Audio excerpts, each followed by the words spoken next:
Сәлем баршаңызға. Бүгін сіздерге топ-томпақ үлпілдек жұмсақ бауырсақтың жасалу жолын көрсетемін.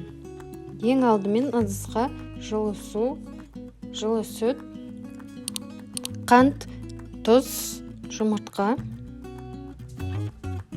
ашытқыны қосып араластырамыз.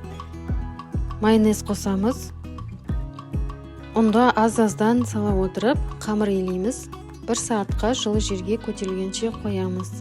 1 сағаттан соң қолымызды майлап алып, қамырымызды жайып аламыз.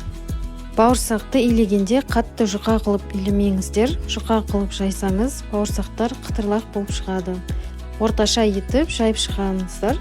Сол кезде бауырсақтар дөңгелек өте әдемі болып піседі. Дөңгелек формамен осылай кесіп шығамыз. Майы қызғанша бетін жауып, тағы да көтерілгенін күтеміз. Майды жақсылап қыздырып алып, бауырсақтарды салып шығамыз. Орташа отта пісіреміз.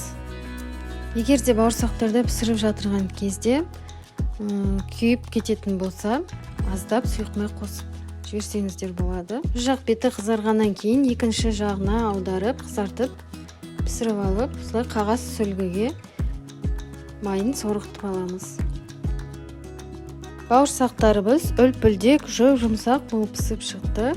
Егер де сізге дәл осы рецепт пайдалы болып жатырса, видео ұнап жатырса, лайк басып, пікір қалдыруды ұмытпаңыздар.